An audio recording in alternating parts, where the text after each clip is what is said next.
Vector গত চ্যাপ্টারে আমরা আলোচনা করছি ভেক্টর নিয়ে। ভেক্টরের যোগ বিয়োগ, ভেক্টরের গুণ ভাগ, ভেক্টরের অপারেশনগুলো বা ক্যালকুলেশনগুলো কিভাবে করতে হয়। ভেক্টর যেহেতু দিক রাশি, তাহলে তার ক্যালকুলেশনের দিকও থাকবে, আবার মানও বের করতে হবে, এটা ছিল। এবং ওখানে আমরা স্থানাঙ্ক ব্যবস্থা নিয়ে আলোচনা করছিলাম। কোনো বস্তুর অবস্থান নির্ণয় করতে গেলে বস্তুটা কোথায় অবস্থিত, এই স্থানাঙ্ক ব্যবস্থা, এটা যে ব্যবস্থার মাধ্যমে আমরা নির্ণয় করছিলাম একে স্থানাঙ্ক ব্যবস্থা বলছিলাম। হুম,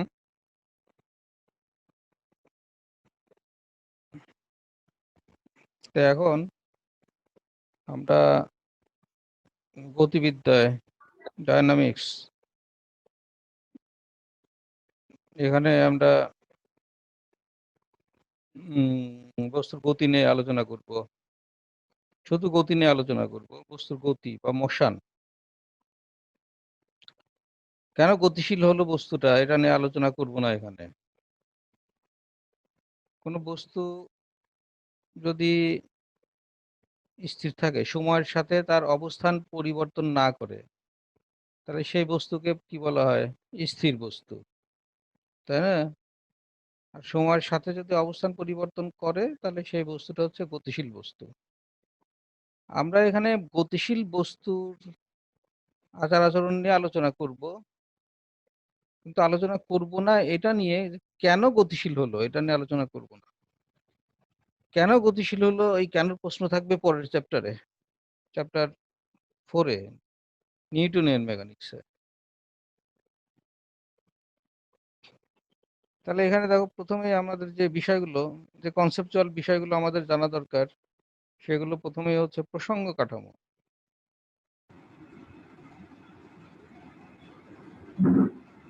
প্রসঙ্গ কাঠামো কাকে বলে?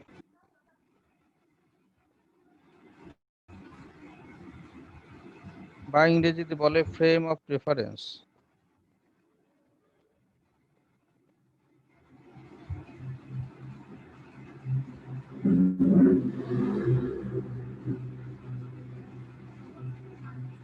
প্রসঙ্গ কাঠামো বা ফ্রেম অফ রেফারেন্স। প্রসঙ্গ কাঠামো বা ফ্রেম অফ রেফারেন্স আমাদের জানাই আছে, গত চ্যাপ্টারে আমরা আলোচনা করছি। তারপরে এখানে সংক্ষেপে আলোচনা করব। কোন বস্তুর অবস্থান বা গতি নির্ণয়ের জন্য যে স্থানাঙ্ক ব্যবস্থা বিবেচনা করা হয় তাকে বলা হবে প্রসঙ্গ কাঠামো। তার মানে এর আগে আমরা তাকে কি বলছি? স্থানাঙ্ক ব্যবস্থা দিয়ে কোঅর্ডিনেট সিস্টেম বলছিলাম, তাই না? স্থানাঙ্ক ব্যবস্থা, স্থানাঙ্ক ব্যবস্থা কয় ধরনের ছিল? 3 ধরনের ছিল: 1 ডাইমেনশন, 2 ডাইমেনশন এন্ড 3 ডাইমেনশন। বুঝছো? ওই জিনিসটাকে আমরা এখানে বলবো হচ্ছে ফ্রেম অফ রেফারেন্স বা প্রসঙ্গ কাঠামো। তাহলে ফ্রেম অফ রেফারেন্সটা আমরা কেন ব্যবহার করব? ব্যবহার করব হচ্ছে কোনো বস্তুর অবস্থান বা গতি নির্ণয়ের জন্য।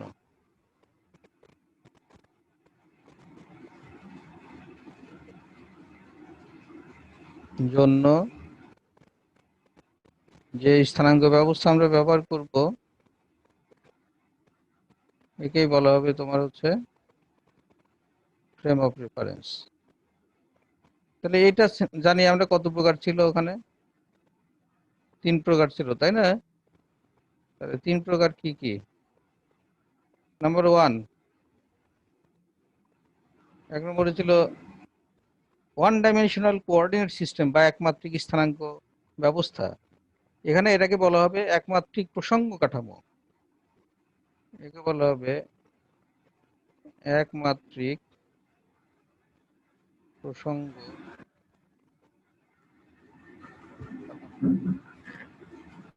বা ওয়ান ডাইমেনশনাল রেফারেন্স ফ্রেম বা 1D। এটা এর আগে আমরা বোঝার চেষ্টা করছি ভেক্টরে। তাহলে প্রসঙ্গ কাঠামোতে কি কি থাকবে, তার এলিমেন্ট গুলো কি কি? এলিমেন্ট গুলো থাকবে, অক্ষ থাকবে এবং একটা বিন্দু থাকবে যেখান থেকে আমরা পরিমাপ করব, তাকে বলা হবে মূল বিন্দু। এবং অক্ষ থাকবে, যে রেখা বরাবর বা রেখা সমূহ বরাবর পরিমাপ করব, সেই রেখা সমূহকে বলা হবে অক্ষ। তাহলে ওয়ান ডাইমেনশনাল কোঅর্ডিনেট সিস্টেমে আমার কোনো বস্তুর অবস্থান বা গতি যদি একটা মাত্র স্থানাঙ্ক দ্বারা নির্ণয় করা যায়, সেটাই হচ্ছে ওয়ান ডাইমেনশনাল কোঅর্ডিনেট সিস্টেম, তাই না?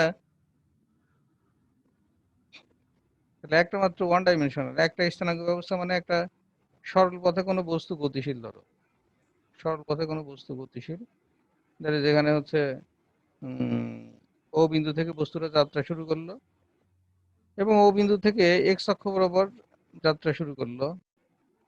যাত্রা শুরু করলে সে গেল কোথায়?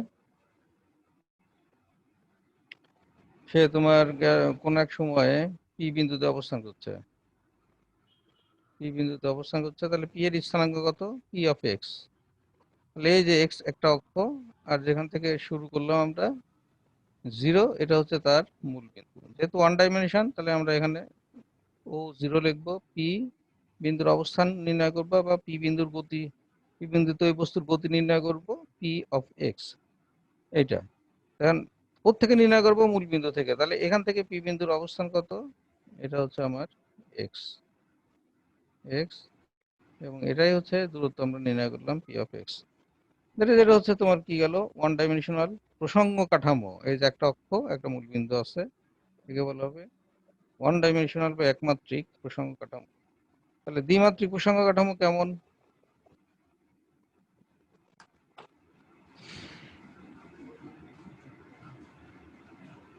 তাহলে দ্বিমাত্রিক প্রসঙ্গ কাঠামো আমরা যদি ধরি, খ নম্বর, একমাত্রিক গেছে, এবার যাবে হচ্ছে দ্বিমাত্রিক প্রসঙ্গ কাঠামো। দ্বিমাত্রিক প্রসঙ্গ কাঠামো, two dimensional reference frame. Two ডাইমেনশনে কয়টা থাকে? ফ্রেম কয়টা থাকবে? দুইটা অক্ষ থাকবে, পরস্পর দুইটা অক্ষ থাকবে, তাই তো, লম্ব অক্ষ থাকবে। এবং একটা অক্ষকে বলা হবে এক্স অক্ষ, আর একটা বলা হবে ওয়াই অক্ষ, পরস্পর লম্ব অক্ষ দুইটা, এবং তারা যে বিন্দুতে ছেদ করবে সেটা হচ্ছে মূল বিন্দু। তাহলে একটা আহ, দ্বিমাত্রিক কোনো বস্তু বিন্দুর অবস্থান যদি আমরা নির্ণয় করতে চাই পি, তাহলে পি এর অবস্থান নির্ণয় করতে গেলে আমাদের কি করতে হবে? তাহলে পি অবস্থান নির্ণয় করবো, তাহলে অবস্থান ভেক্টর রাখাতে হবে এখানে। তাহলে এখানে কি হবে? ওপি। ওপি মানে অবস্থান নির্ণয় করছে, অবস্থান ভেক্টর। তাহলে এখানে এক্স ওয়াই কতটুকু হবে? এইটুকু হবে এক্স, এইটুকু হবে আমাদের ওয়াই, কারণ এটা তো ওয়াই অক্ষ। ওয়াই অক্ষ সমতল না, এটুকু ওয়াই, আর এটা কত? এক্স। তাহলে এটা হবে আমাদের কত? P of X Y. এটা হচ্ছে আমাদের দ্বিমাত্রিক রেফারেন্স ফ্রেম গেল। আচ্ছা, দ্বিমাত্রিক রেফারেন্স ফ্রেমের উদাহরণ দাও তো কি কি? কোনো তলে গতিশীল কোনো কণা, কোনো টেবিলের উপর পিঁপড়া হাঁটতেছে, অথবা তোমার একটা ঢিল ছুড়লাম, ঢিলকে বলা হয় প্রাস। ওই ঢিলের গতি হচ্ছে উলম্ব তলে সীমাবদ্ধ। তলের উপর গতিশীল কোনো কণাই হচ্ছে দ্বিমাত্রিক বস্তু বা দ্বিমাত্রিক প্রসঙ্গ কাঠামোতেই আমরা তার হিসাবটা করব। আর আরেকটা আছে, সেটা হচ্ছে ত্রিমাত্রিক। তাহলে ত্রিমাত্রিক স্থানাঙ্ক ব্যবস্থাটা কেমন, বা ত্রিমাত্রিক প্রসঙ্গ কাঠামোটা এখানে কেমন হবে? ত্রিমাত্রিক প্রসঙ্গ কাঠামো থ্রি ডি, থ্রি ডি, এটা কেমন হবে? থ্রি ডিটা হবে হচ্ছে, থ্রি ডি মানে ত্রিমাত্রিক বস্তু কোনগুলো? যার দৈর্ঘ্য বস্তু উচ্চতা তিন দিকেই তার গতি সম্পাদন করতে পারে, তাই না? আচ্ছা, যেরকম উড়ন্ত কোনো শূন্য স্থানে গতিশীল কোনো বস্তু, যেরকম উড়ন্ত প্লেন, পাখি, তারপর একটা মাছি উড়ে যাচ্ছে, এগুলো হচ্ছে তোমার ত্রিমাত্রিক স্থানাঙ্ক ব্যবস্থায় আমরা নির্ণয় করবো। তাহলে সেই ক্ষেত্রে আমাদের কয়টা অক্ষ থাকবে? তিনটা অক্ষ থাকবে। তাহলে reference frame, three dimensional reference frame বলা হবে একে। এটা এক্স অক্ষ ধরো, এটা ওয়াই অক্ষ ধরো, এটা হচ্ছে আমাদের জেড অক্ষ। তাহলে আমরা এই যে পি বিন্দু, পি একটা বিন্দু আছে, এখানে বস্তুটা আছে, এই বস্তুর অবস্থানটা নির্ণয় করবো, দ্যাট ইজ পি। তাহলে মূল বিন্দু থেকে আমাদের কি করতে হবে, একটা রেখা টানতে হবে, ওপি। ওপি মানে অবস্থান ভেক্টর, ওই অবস্থান নির্ণয় করবো, অবস্থান ভেক্টর আর। তাহলে পি থেকে এক্স জেড তলের উপরে একটা লম্ব আঁকতে হবে।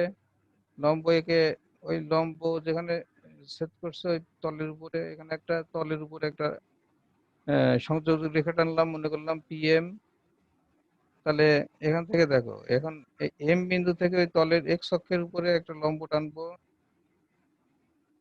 আর এখান থেকে আরেকটা লম্ব টানবো হচ্ছে জেড অক্ষের উপরে, লম্ব টানলাম। তাহলে এই যে আর, এই আরটা হবে হচ্ছে তোমার ওপি বা অবস্থান ভেক্টর। তাহলে এই অবস্থান তাহলে দেখো এক্স ওয়াই জেড আমরা নির্ণয় করতে পারতেছি এখন। এক্স মানে যে ওই এক্স অক্ষ বরাবর যতটুকু কাট করছে, ওয়াই মানে যে ওয়াই অক্ষ বরাবর পিএম, পিএম কাট করছে ওয়াই অক্ষ বরাবর ওয়াই, আর এই অক্ষ বরাবর জেড, জেড। তাহলে এখানে আমরা লিখতে পারবো এক্স ওয়াই জেড, বুঝছো? তাহলে দেখো তিনটা ডাইমেনশন, যে এক্স অক্ষ একমাত্রিক প্রসঙ্গ কাঠামো, একটা অক্ষ বরাবর পরিমাপ করব, দ্বিমাত্রিক প্রসঙ্গ কাঠামো, টু ডাইমেনশনাল কোঅর্ডিনেট সিস্টেম বা দুইটা অক্ষ থাকবে, একটা মূল বিন্দু থাকবে, কোনো বিন্দুর অবস্থান বা গতি নির্ণয় করব, গতি নির্ণয় ব্যবহার করা হবে ত্রিমাত্রিক স্থানাঙ্ক ব্যবস্থা, থ্রি ডাইমেনশনাল কোঅর্ডিনেট সিস্টেম বা থ্রি ডাইমেনশনাল রেফারেন্স ফ্রেম। তিনটা অক্ষ থাকবে এবং এখানে যে ত্রিমাত্রিক যে যে বস্তুগুলো গতি ত্রিমাত্রিক, সেগুলোর অবস্থান বা গতি নির্ণয় করব। সেটা হচ্ছে তোমার তিনটা অক্ষ থাকবে, একটা বিন্দু থাকবে। এগুলো বলা হবে রেফারেন্স ফ্রেম বা প্রসঙ্গ কাঠামো। এগুলো যাই হোক, এর আগের চ্যাপ্টারে আমরা ডিটেলে আলোচনা করছি, আবার রিভিশন হলো। প্রসঙ্গ বিন্দু কাকে বলা হবে? প্রসঙ্গ বিন্দু, প্রসঙ্গ বিন্দুটা কাকে বলা হবে, বা reference point, reference point, reference point. যে বিন্দু থেকে, যে বিন্দু থেকে মানে যে বিন্দুর সাপেক্ষে কোন স্থির বা গতিশীল বস্তুর অবস্থান নির্ণয় করা হয়। তাহলে এখানে রেফারেন্স পয়েন্ট কোনটা বলো তো? এই যে থ্রি ডাইমেনশনাল কোঅর্ডিনেট সিস্টেমে রেফারেন্স পয়েন্ট কোনটা? হুম,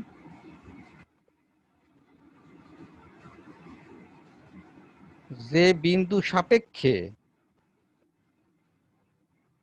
কোন স্থির বা গতিশীল বস্তুর অবস্থান নির্ণয় করা হয়, তাহলে কোনটা এখানে রেফারেন্স পয়েন্ট?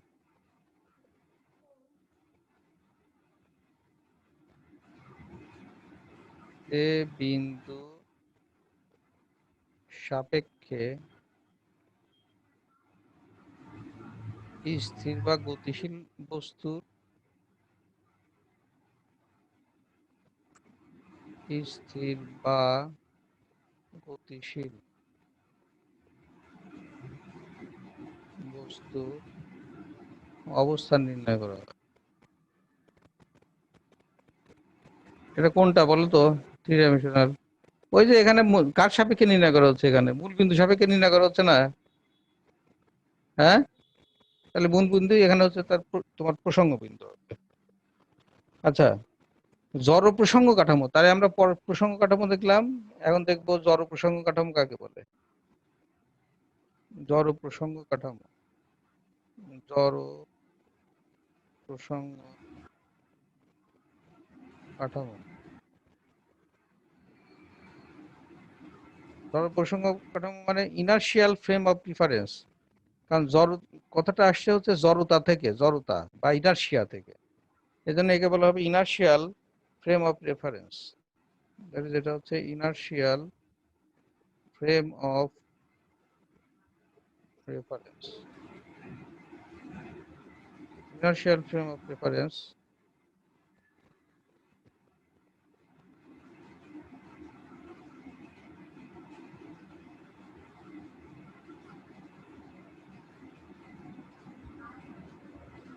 তাহলে জড় প্রসঙ্গ কাঠামো কাকে বলা হবে? জড় মানে ইনার্শিয়া বা জড়তা, জড়তার ইংরেজি হচ্ছে ইনার্শিয়া বা জড়তা। তাহলে যে সকল প্রসঙ্গ কাঠামোতে নিউটনের জড়তার সূত্রসমূহ প্রযোজ্য, জড়তার সূত্রসমূহ প্রযোজ্য। আর জড়তার সূত্র মানে কার সূত্র? হ্যাঁ, নিউটনের সূত্র না? নিউটনের ফার্স্ট ল কি? নিউটনের প্রথম সূত্র বলো তো কেউ? প্রত্যেক বলের বিপরীত ক্রিয়া আছে এটা। হ্যাঁ, এটা প্রথম সূত্র। এটা তৃতীয় সূত্র। প্রথম সূত্র বলো। ওটা হচ্ছে প্রথম সূত্রটা স্যার স্যার, জড়তার স্থির সূত্র। অবস্থা ওই যে স্থির থাকবে মানে যে কোনো বস্তুর উপর বল না প্রয়োগ করা পর্যন্ত সেটা স্থির থাকবে আর হচ্ছে থাকবে, হ্যাঁ, বল প্রয়োগ করে গতিশীল হবে এরকম। গতিশীল হবে। ওটা কি সূত্র? ওকে জড়তার সূত্র বলে না? আচ্ছা, ওই জড়তার যে সূত্র এটা। নিউটনের প্রথম সূত্রটা, নিউটনের সূত্র, জড়তার সূত্র, ওটাই হচ্ছে জড়তার সূত্র। এই সূত্রটা যে প্রসঙ্গ কাঠামোতে তোমার প্রযোজ্য হবে সেই প্রসঙ্গ কাঠামোকে বলা হবে জড় প্রসঙ্গ কাঠামো। বুঝছো? এটা কিন্তু মনে রাখা লাগবে, এটা পরীক্ষায় আসে সংখ্যা। যে জড় মানে অনেকে মনে করে জড় সূত্র স্থির স্থির কাঠামো, আসলে তা না। জড় মানে হচ্ছে ইনার্শিয়া, দ্যাট ইজ ইনার্শিয়ার যে সূত্রগুলো আছে, এটা আমরা জানি নিউটনের সূত্রগুলো হচ্ছে ইনার্শিয়ার, ইনার্শিয়াল ল। সেই সূত্রসমূহ, নিউটনের সূত্রসমূহ, তার মানে এটা হচ্ছে কার সূত্রসমূহ? নিউটনস ল, নিউটনস ল বা নিউটনের সূত্র, জড়তার সূত্র বা নিউটনের সূত্র যে সকল প্রসঙ্গ কাঠামোতে প্রযোজ্য বা প্রতিষ্ঠিত করা যায়, যে সকল সকল প্রসঙ্গ কাঠামোতে, তাকে বলা হবে জড় প্রসঙ্গ কাঠামো। তাহলে দেখো জড় প্রসঙ্গ কাঠামোটা কেমন। আমরা যদি দুইটা প্রসঙ্গ কাঠামো ধরি, এরকম ধরো দুইটা উড়োজাহাজ উড়ে যাচ্ছে, দুইটা উড়োজাহাজ উঠতেছে, এটাও একটা উড়োজাহাজ, এটাও একটা উড়োজাহাজ। তাহলে এই একটা উড়োজাহাজ, এটা হচ্ছে তোমার, যার মূল বিন্দু হচ্ছে ও, এটা এক্স, এটা ওয়াই, এটা হচ্ছে জেড। আচ্ছা, আর আরেকটা জড় প্রসঙ্গ কাঠামো আছে, এটার নাম হচ্ছে এস। আর আরেকটা জড় প্রসঙ্গ কাঠামো আছে, তার নাম হচ্ছে এস ডট, এটা X dot, Y dot, Z dot. ঠিক আছে? এবং এর মূল বিন্দু হচ্ছে ও ডট। তাহলে এই প্রসঙ্গ কাঠামোটা, এই প্রসঙ্গ কাঠামো, দ্যাট ইজ এস ডট প্রসঙ্গ কাঠামো, এস প্রসঙ্গ কাঠামোর সাপেক্ষে কত বেগে গতিশীল? ভি ধ্রুব বেগে গতিশীল।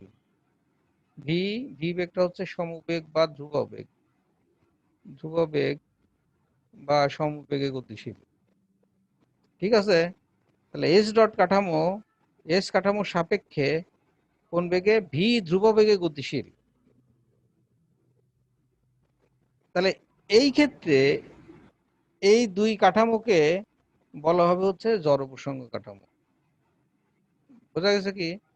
কারণ এই দুই কাঠামোর উপর জড় প্রসঙ্গ, জড়তার সূত্র প্রযোজ্য হবে। বা কোনো, তুমি যদি কোনো এক্সপেরিমেন্ট করো এখানে, নিউটনের ল গুলো এখানে মেনে চলবে। তাহলে এই দুই কাঠামোটা কেমন? আসলে আমরা কাঠামো বলতেছি, ধরো এই দুইটা কাঠামো কেমন হতে পারে? গতিশীল কাঠামো। ভি যেহেতু ধ্রুব বেগে একটা আর একটা সাপেক্ষে গতিশীল, তার মানে দুইটাই গতিশীল কাঠামো। ধরো এস একটা, এটা একটা এরোপ্লেন, এটা একটা এরোপ্লেন, কথার কথা, এই একটা এরোপ্লেন, আর তোমার এই একটা এরোপ্লেন, দুইটা এরোপ্লেন উঠতেছে, দুইটা এরোপ্লেন উঠতেছে, এই এরোপ্লেন দুইটাকেই বলা হবে তাহলে প্রসঙ্গ কাঠামো। তাহলে যে কোনো বস্তু যে গতিশীল হয়, তাহলে তার সাথে আমাদের কাঠামোটা ধরে নিতে হবে। তাহলে ওই বিমানটা যে উঠতেছে, ওই বিমানটাই একটা কাঠামো। ওই বিমানের উপর যে কোনো একটা পয়েন্ট নিয়ে আমরা তাকে মূল বিন্দু ধরবো, এবং তার উপরে তিনটা অ্যাক্সিস আঁকাবো, এক্স ওয়াই জেড। তিনটা অ্যাক্সিস আঁকালাম, তাহলে একটা কি হয়ে গেল? কারণ ওই বিমানটাই একটা কাঠামো হয়ে গেল। তাহলে এরকম দুইটা বিমান আছে, যে একটা বিমান এস ডট বিমানটা, সরি এস ডট বিমানটা এস বিমানের সাপেক্ষে ভি ধ্রুব বেগে গতিশীল। তাহলে দেখা যাবে যে এই দুইটা বিমানের ভিতরে তুমি যে এক্সপেরিমেন্টই করো না কেন, যে পরীক্ষাই করো না কেন ফিজিক্সের, সেগুলো সব জড়তার সূত্রগুলো মেনে চলবে এবং নিউটনের সূত্রগুলোর মান একই হবে সেই ক্ষেত্রে।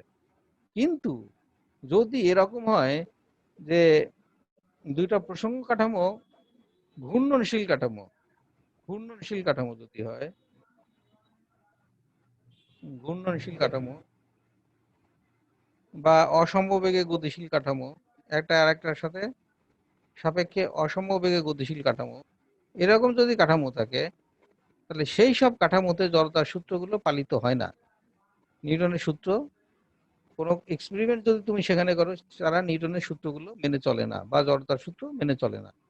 যেরকম কেমন ঘূর্ণনশীল কাঠামো, মনে করো একটা এই যে এরকম ইয়ে আছে, পাত আছে বা এর উপরে তুমি আসো, এটা তুমি কি করতেছে, ঘুরতেছে, এই অক্ষ সাপেক্ষে চারদিক দিয়ে এরকম করে ঘুরতেছে, বোঝা গেছে কি, ঘুরতেছে এরকম। তাহলে এর উপরে তুমি আসো, এর উপরে আসো, তাহলে এটা কি হচ্ছে, তাহলে এটা কিন্তু জড়তার সূত্র মেনে চলবে না। এর উপরে তুমি যে এক্সপেরিমেন্টই করো না কেন, সেটা ফিজিক্সের কোনো সূত্র মেনে চলবে না। অথবা এই যে দুইটা প্রসঙ্গ কাঠামো আমরা উপরে লিখছি, এটা যদি অসমবেগে চলে, একটা আরেকটার সাপেক্ষে অসমবেগে চলে, অসমবেগে চলা মানে হয় তার ত্বরণ থাকবে অথবা তার মন্দন থাকবে, তাই না? তাহলে তড়িৎ কাঠামো, ঘূর্ণনশীল বা অসমবেগের যেসব কাঠামো, সেটা হচ্ছে তড়িৎ কাঠামো বা মানে ত্বরণশীল কাঠামো অথবা তোমার মন্দনশীল কাঠামো, মন্দীভূত কাঠামো। এই ধরনের কাঠামোতে তোমার কখনো কি হবে না, জড়তার সূত্র মেনে চলবে না। তাই আমরা এই ধরনের কাঠামোকে কি বলবো, অজড় প্রসঙ্গ কাঠামো, অজড় প্রসঙ্গ কাঠামো বা নন ইনার্শিয়াল ফ্রেম অফ রেফারেন্স। বোঝা গেছে কি? তাহলে এই জিনিসগুলো আমাদের মনে রাখতে হবে, খুব ইম্পর্টেন্ট জিনিস এগুলো কিন্তু গতির জন্য। তাহলে জড় প্রসঙ্গ কাঠামো মানে যে সকল প্রসঙ্গ কাঠামোতে আমাদের জড়তার সূত্র বা নিউটনের সূত্রগুলো পালিত হয় বা মেনে চলে, সেই সকল প্রসঙ্গ কাঠামোকে বলা হবে জড় প্রসঙ্গ কাঠামো। সাধারণত একটা প্রসঙ্গ কাঠামো যদি আর একটা প্রসঙ্গ কাঠামো সাপেক্ষে নির্দিষ্ট ধ্রুব বেগে গতিশীল হয় বা সমবেগে গতিশীল হয় একটার একটার সাপেক্ষে, তাহলে সেই ক্ষেত্রে ওই সকল কাঠামোতে তোমার জড়তার সূত্র, যে এক্সপেরিমেন্টই করো না কেন তুমি, সেখানে তারা জড়তার সূত্র বা নিউটনের সূত্র মেনে চলবে। তাহলে তারা হচ্ছে কি কি জড় প্রসঙ্গ কাঠামো। কিন্তু কোন তড়িৎ বা মন্দীভূত কাঠামো, মানে ঘূর্ণনশীল কাঠামো হতে পারে অথবা অসমবেগে গতিশীল কাঠামো হতে পারে, এই ধরনের যে কাঠামোগুলো আছে, এরা, এদের উপরে যদি তুমি কোনো এক্সপেরিমেন্ট করো, তাহলে সেই এক্সপেরিমেন্টটা নিউটনের সূত্র মেনে চলবে না বা জড়তার সূত্র মেনে চলবে না। এই ধরনের প্রসঙ্গ কাঠামোকে বলা হবে অজড় প্রসঙ্গ কাঠামো বা নন ইনার্শিয়াল ফ্রেম অফ রেফারেন্স। তাহলে ফ্রেম অফ জড় প্রসঙ্গ কাঠামো বোঝা গেছে কি? বোঝা যাওয়ার কথা। এখন দেখো পরম গতি কি জিনিস, পরম গতি কাকে বলে? পরম গতি বা অ্যাবসলিউট মোশন, পরম গতি হচ্ছে প্রকৃতপক্ষে স্থির, স্থির কোনো বস্তুর সাপেক্ষে অন্য বস্তুর অবস্থানের পরিবর্তন হার। মানে গতি মানে কি, মোশন মানে একটা বস্তুর সাপেক্ষে অন্য বস্তুর অবস্থান পরিবর্তনের হার। কিন্তু পরম গতি হচ্ছে, হ্যাঁ, একটা বস্তুর সাপেক্ষে অন্য বস্তুর অবস্থান পরিবর্তনের হার, কিন্তু সেটা কি হবে, সেই বস্তুটা যার সাপেক্ষে আমরা করবো সেটা প্রকৃতপক্ষেই স্থির, প্রকৃত স্থির কোনো বস্তু। কিন্তু এই মহাবিশ্বে কি প্রকৃত স্থির কোনো বস্তু আছে কিনা? আছে? আছে? না স্যার, নাই। অতএব না স্যার। পরম গতি বলে এই মহাবিশ্বে আসলে কোনো কিছুই নাই। তাহলে আছে কি আমাদের? আছে হচ্ছে আপেক্ষিক গতি। আপেক্ষিক গতি, আপেক্ষিক গতি বা রিলেটিভ মোশন আছে। তাহলে আপেক্ষিক গতি কাকে বলা হবে? আপেক্ষিক গতি বলা হবে তোমার গতিশীল বস্তু সাপেক্ষে এর আগে বলছি আমরা প্রকৃত কোনো স্থির বস্তুর সাপেক্ষে অন্য কোনো বস্তুর যে অবস্থার পরিবর্তনের হার, সেটাই হচ্ছে আমরা পরম গতি বলছি। কিন্তু আপেক্ষিক গতি মানে কি? মানে গতিশীল কোনো বস্তুর সাপেক্ষে, গতিশীল কোনো বস্তুর সাপেক্ষে, বস্তুর সাপেক্ষে অন্য কোনো বস্তুর অবস্থান পরিবর্তনের হারকে বলা হবে আপেক্ষিক গতি। বোঝা গেছে? তাহলে সেই ক্ষেত্রে আমরা আসলে যে গতিগুলো নিয়ে কাজ করি সবগুলোই হচ্ছে তোমার কি গতি? আপেক্ষিক গতি। দ্যাট ইজ, এই মহাবিশ্বে পরম গতির কোনো অস্তিত্ব নাই, নাই। যত গতি আছে সব কি গতি? আপেক্ষিক গতি। এটা মনে রাখতে হবে। তাহলে দেখো, আমি যদি বলি যে আমি স্থির, এটা পৃথিবী, পৃথিবীর উপরে আমি স্থির আছি, তাহলে আমরা তো তাই বলতেছি, আমি বসে আছি মানে আমি স্থির আছি, তাই না? তাহলে আসলে কি? আসলে আমি কি স্থির? এটা হচ্ছে পৃথিবী। আসলে আমি কি স্থির? হুম? আমি তো স্থির না, কারণ পৃথিবী তো গতিশীল। পৃথিবী গতিশীল না? জি পৃথিবী স্যার। নিজেও ঘুরতেছে, আবার তার অক্ষ বরাবর এরকম করে ঘুরতেছে, তার মানে পৃথিবী প্রকৃতপক্ষে স্থির না। তাহলে আমি যেহেতু পৃথিবীর উপর আছি, তাহলে আমিও স্থির না, আমি গতিশীল। কিন্তু পৃথিবীর উপরে যেহেতু আমি আছি, অতএব পৃথিবীর সাপেক্ষে আমি গতিশীল, আমি স্থির। পৃথিবীর সাপেক্ষে আমি স্থির, কিন্তু পৃথিবী গতিশীল, তার মানে আমি কিন্তু স্থির না। আবার দেখো, পৃথিবী কার সাপেক্ষে গতিশীল? যেহেতু সূর্য আছে, তাহলে এই সূর্যের সাপেক্ষে পৃথিবী গতিশীল, এটা আমরা ধরতে পারি। যার জন্য দিন রাত্রি হচ্ছে চারদিকে, তাই না? পৃথিবী ঘুরতেছে। এখন সূর্য কি গতিশীল? সূর্য কি স্থির? সূর্যও কিন্তু স্থির না, সূর্য তার নিজ কক্ষপথে চারদিক দিয়ে ঘুরতেছে, সূর্য তার গতি সম্পাদন করতেছে। অতএব এই মহাবিশ্বে পরম গতি বলতে কোনো কিছুই নাই। যেসব গতি আমরা ক্যালকুলেশন করি সেগুলো সবই হচ্ছে আপেক্ষিক গতি। আপেক্ষিক গতি। হ্যাঁ। আর আপেক্ষিক গতি কিভাবে ক্যালকুলেশন করতে হয় এর আগের চ্যাপ্টারে কিন্তু আমরা করছি, নাকি? আচ্ছা, এখানেও আছে, আমরা পরে দেখাবো। এখন অন্তরীকরণ বা ব্যবকলন, ডিফারেন্সিয়েশন, আমরা গত চ্যাপ্টারে একটু বুঝছিলাম ক্যালকুলাস। ক্যালকুলাসটা হচ্ছে তোমার ডিফারেন্সিয়েশন আছে, আর কি আছে? ইন্টিগ্রেশন। ব্যবকলন বা অন্তরীকরণ, আর একটা হচ্ছে তোমার সমাকলন বা যোগজীকরণ। তাহলে গতির বর্ণনায় অন্তরীকরণ, অন্তরীকরণের ধারণা বা ডিফারেন্সিয়েশনের ধারণা,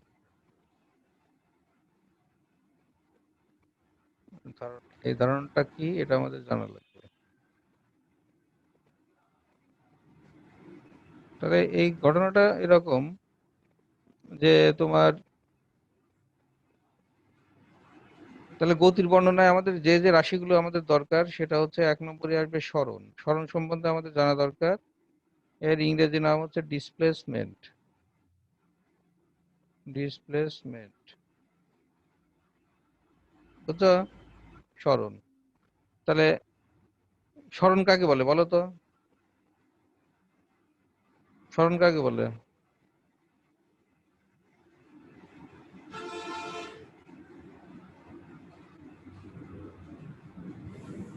সরণ কাকে বলে এটা পারবা না নাকি? স্যার কোন সময়ের সাথে পারিপার্শ্বিকের সাপেক্ষে কোনো বস্তুর অবস্থান পরিবর্তন।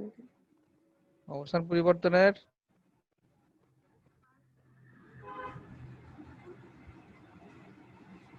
হুম, ধরো ও, ও হচ্ছে মূল বিন্দু। ওয়ান ডাইমেনশনাল কেস আমরা বিবেচনা করতেছি এখানে, যে সরল রেখা বরাবর একটা বস্তু গতিশীল, যেখান থেকে গতিশীল হলো সেই বিন্দুটাকে আমরা ধরলাম হচ্ছে ও, মূল বিন্দু থেকে। বস্তুটা এই রেখা বরাবর গতিশীল অবস্থায় আছে। কোনো এক সময়ে সে এই বস্তুর উপর, এই রেখার উপরই এ বিন্দুতে গেল, এবং কিছুক্ষণ পরে সে আবার কোথায় গেল, বি বিন্দুতে গেল, বি বিন্দুতে গেল। তাহলে এখানে তোমার এ বিন্দুতে যে গেল, ও থেকে এ, তাহলে আমরা এখন কি করব, সরণ নির্ণয় করব। সরণটা কি, A B, A two B, এই সরণটা কত এটা আমরা নির্ণয় করব ওয়ান ডাইমেনশনাল সিস্টেমে। ঠিক আছে, এখন দেখো, তাহলে এ বি যদি আমরা নির্ণয় করতে যাই, তাহলে আমাদের যেহেতু মূল বিন্দু আমাদের এখানে, আমাদের কত হবে, ও এ, ও এ মনে করলাম এক্স অক্ষ বরাবর, এটা মনে করলাম আমরা এক্স আই, মানে ইনিশিয়াল, ইনিশিয়াল পজিশন এ, কিন্তু আমরা পরিমাপ করতেছি থেকে, মূল বিন্দু থেকে, তাহলে এক্স আই। আর এখান থেকে বি পর্যন্ত কত, বি পর্যন্ত কত, এটা হচ্ছে ফাইনাল, তাহলে এক্স এফ, তাই তো। কিন্তু যেহেতু, তাহলে এ বি সমান কত হচ্ছে আমাদের এখানে, এ বি সমান কত, নিশ্চয়ই ও বি মাইনাস ও এ, তাই না। তাহলে ও বি, তাহলে এখানকার যে এ বিটা হবে, এ বিটা হবে হচ্ছে তোমার, এখানে লিখি এ বি, এ বিটা হচ্ছে এ বি ভেক্টর। আর সরণ কাকে বলে, যেটা আমরা বলছিলাম, কোন বস্তুর নির্দিষ্ট দিকে অতিক্রান্ত দূরত্ব, এটা মনে রাখতে হবে। নির্দিষ্ট দিকে, দিকে অতিক্রান্ত দূরত্বই হচ্ছে তোমার সরণ। এটা কি রাশি, এটা কি রাশি বলো, ভেক্টর। ভেক্টর রাশি, নির্দিষ্ট দিকে কিন্তু অতিক্রান্ত দূরত্ব, কিন্তু নির্দিষ্ট দিকে হতে হবে, এটা ভেক্টর রাশি। অথবা আমরা নির্দিষ্ট দিকে যাচ্ছি এক্স অক্ষ বরাবর, তাহলে এ বি, আমাদের এ বিটা কি, এ বিটাই হচ্ছে এখানে সরণ, এবং এই এ বিটা আমাদের বের করতে হবে। তাহলে এখানকার এ বিটা সমান কত, দেখো এ বি মানে হচ্ছে ও বি, ও বি ভেক্টর বিয়োগ তোমার কি ভেক্টর, ও এ ভেক্টর। ঠিক আছে, কারণ ভেক্টর যেহেতু এক্স অক্ষ বরাবর কে কাজ করে, ইউনিট ভেক্টর আই কাজ করে না, তাহলে আমরা এক্স আই সমান কি লিখতে পারি, ও বি সমান কি লিখতে পারি, ও বি সমান X F I, X F I minus O A মানে কত লিখবো, তাহলে এক্স আই, এক্স আই মানে ইনিশিয়াল আই। ঠিক আছে, তাহলে এখানে আমরা কি লিখলাম, X F minus X one I. তাহলে X F I, X F I মানে হচ্ছে ও বি, আর এটা মানে হচ্ছে আমাদের লিখতে পারি হচ্ছে তোমার কি, এটা হচ্ছে পজিশন ভেক্টর লিখতে পারি ওয়ান ডাইমেনশনাল সিস্টেমে বি বিন্দুর অবস্থান নির্ণয়ের জন্য। এক্স এফ আই মানে হচ্ছে আমরা লিখতে পারি R F, R X I I মানে হচ্ছে initial position R I, position vector লিখতে পারি, এবং এটাই হবে আমাদের এ বি সরণ। সরণটাকে আমরা যদি বলি তাহলে ডেল আর এটাতে লেখা যায়। তাহলে দেখো ওয়ান ডাইমেনশনাল কোঅর্ডিনেট সিস্টেমে আমরা এইভাবে কি করব, সরণটা নির্ণয় করতে পারি।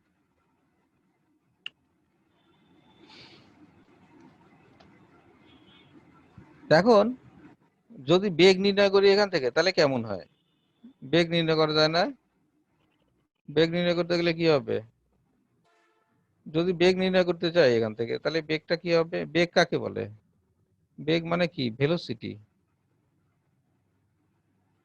ভেলোসিটি বেগ। তাহলে বেগ কত হবে, নির্দিষ্ট দিকে কোনো বস্তুর সরণের হার, বা একক সময়ে নির্দিষ্ট দিকে কোনো বস্তুর যে সরণ হয়, সরণের হারটা, হার মানে কি, হার মানে হচ্ছে একক সময়ে। তাহলে বেগ, বেগের এটা কিভাবে আসে দেখো, বেগটা যদি আমরা করি ভি, মানে বেগ, ভি যেহেতু ইয়ে রাশি, ভেক্টর রাশি, বেটা সমান, বেগ সমান কত হয়, যদি পজিশন ভেক্টর আর হয় সরণের পরিবর্তনের হার, তাহলে সরণ ডিভাইডেড বাই টি। কিন্তু এর আগে আমরা দেখো, এর আগে আমরা বলছিলাম যে যখন আমরা অন্তরীকরণ দিয়ে এটা করব, অন্তরীকরণ মানে কি, অন্তরীকরণ মানে দুইটা চলরাশি থাকবে, একটার সাপেক্ষে আর একটার পরিবর্তনের হারকে অন্তরীকরণ বলা হয়, তাই বলা হয় না। তাহলে সময়ের সাপেক্ষে কোনো বস্তুর সরণের হার, তার মানে আমরা এখানে কি লিখবো, ডিটি, ডিআর বাই ডিটি।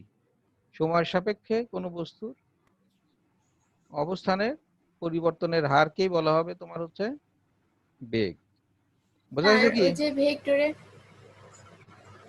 হ্যাঁ ভেক্টরে যে লিমিট আছে না, ভেক্টরে মানে হ্যাঁ ফিজিক্সে ওটা কি লাগবে লিমিট? হ্যাঁ, লিমিটটা নিয়ে আমরা কথা বলবো, লিমিটটা নিয়ে কথা বলা যাবে, অসুবিধা নাই। তা আমি এখানে জাস্ট এটা বোঝানোর জন্য, মানে ডিফারেন্সিয়েশনটা বোঝানোর জন্য এটা লিখলাম। তাহলে দেখো, তাহলে আসলে বেগ মানে কি, অন্তরীকরণ দিয়ে যদি আমরা বেগের সংজ্ঞা দেই, তাহলে অন্তরীকরণ দিয়ে বেগের সংজ্ঞাটা হবে হচ্ছে কি, সময়ের সাপেক্ষে সরণের ডিফারেন্সিয়েশন বা ব্যবকলন, অন্তরীকরণ বা ব্যবকলন, সময়ের সাথে সাপেক্ষে সরণের ব্যবকলনই হচ্ছে তোমার, ব্যবকলনের মানই হচ্ছে বেগ। ঠিক আছে, তাহলে বেগের দিক কোন দিকে, যেখান থেকে বস্তু যাত্রা শুরু করবে সেখান থেকে যেদিকে যাবে সেদিক বরাবরই হচ্ছে তোমার বেগের দিক হবে, বুঝছো? এই দিক বরাবর বা সরণের দিকও ওই বরাবর। তাহলে নির্দিষ্ট যে বিন্দু থেকে যাত্রা শুরু করবে, সেই বিন্দু থেকে যাত্রা শেষ হবে যে বিন্দুতে, সেই বিন্দু পর্যন্তই হচ্ছে তো তোমার সরণ বা বেগ, বেগের দিক হবে। তাহলে এখানে দেখো, এই যে ডি আর ডিটি লিখলাম, আমরা যদি এখানে